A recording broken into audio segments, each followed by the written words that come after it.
Hey everybody, this is KD0FNR and KO6BTY. we've been using Cesium Ion for a while to map the QSOs from our parks on the air and summits on the air activation. It allows us to do animations. You'll see one of those in a minute that we can't do with that other mapping website that's big on the internet. And that helps us visualize how much gray line plays into Project TouCans propagation.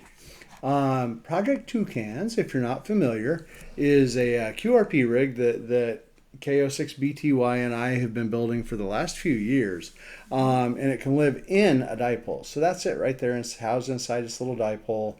It's got its rain cover on, which is a fortune cookie company bag. And we recently made it so that we can use it with a vertical antenna. Yep. And so the examples here, what you're going to see when you see an antenna is Project TouCans in a stick, which is a variant that uses a vertical antenna. But let's talk about what we're up to today. A few months back, I figured out how to code CCM maps so that they would open up using OpenStreets for the tiling. And the reason I did that was because it makes it much easier to see where gray line is than satellite imagery. So here you can see all of our QSOs at once. That's what we do at time 0. And then I'm going to animate it, and you can see the gray line move as the QSOs appear. And so it's doing about 1 second of video per 1 minute in the real world. I'm going to go ahead and reset that. And so that's been really nice. That's why we've been using Cesium. But this morning I realized that there was even more. First of all, OpenStreets has really nice labels on everything. And so, unlike that other mapping program where you get a green blob and maybe they'll tell you what it is or maybe they won't, OpenStreets actually has label borders. So there we are. We are in Oregon Mountains Desert Peaks National Monument. I don't have to wonder about it. I don't have to try to remember what it's called. It's right there. That'll be really cool when figuring it out if we can do a POTA or SOTA. Yeah, and so also we've had this thing where we don't know if we're in a park or not. And we always figure it out, but it takes lots and lots of work using either satellite imagery or with that other program. So this was really cool. And it came up, I found out a new thing this morning. Last Sunday, on our way to the airport back from New Mexico, KO6BTY and I stopped on Trans Mountain Road. And what we wanted to do was run a POTA there. And so we stopped at the rest area. We set up the radio to run Trash Cam Mobile. Here you go. Trash Cam Portable. Beg your pardon. As an antenna mount. And that's our tent pole. And up we go, and there's the moon at the end of the antenna, right where we set it. And it worked, right? Yes, it did. Yeah, surprisingly well. Yeah, we got out to Stanford, whole 9 yards. We didn't have time to make any QSOs because we had to get back in the truck and go to the airport.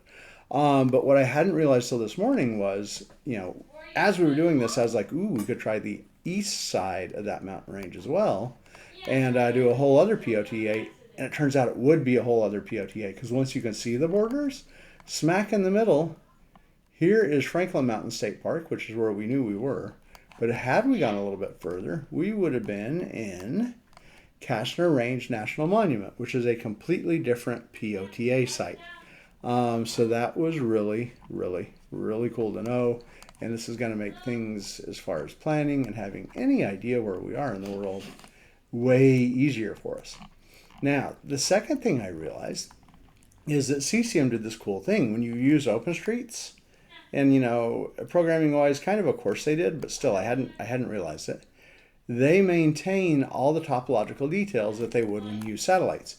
And so there are the Oregon Mountains up above our POTA station, and the mountains you're looking at are the same mountains that show up in our setup video. Everybody, this is KD0FNR and KO6BTY. And we're about to try to do a POTA, Parks on the Air activation, here at Oregon Mountains National Monument. The shadows, the little toothy shadows you see down there are from, there's a cactus, the toothy mountains you see up here. And to tell us And so that is really cool. And they didn't get the cactus. I'll give you that. But they kept the mountain detail. And so, but the other thing is they also kept the sun and the constellations. And so if we zoom out a little bit, what you can see is I'm going to go ahead and start the animation. And just to give you some background there, at time 0 we show all the QSOs we made, and then as time progresses, it'll progress at 1 minute per second, and each QSO will appear for a little bit and then go back away. And so here's the 2 QSOs we made with K7 SRH. They were running a randogram station. You see us go quiet because we were waiting for them to get done with our one frequency that we can use in the world. And meanwhile, you can see the sun setting back there. And then there go our QSOs when we got used to the frequency. And so they're cruising over the mountains. The sun is still going down.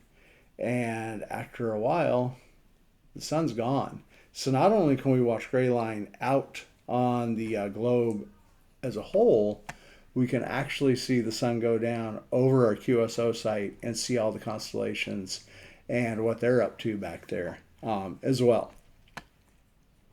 And so that's it.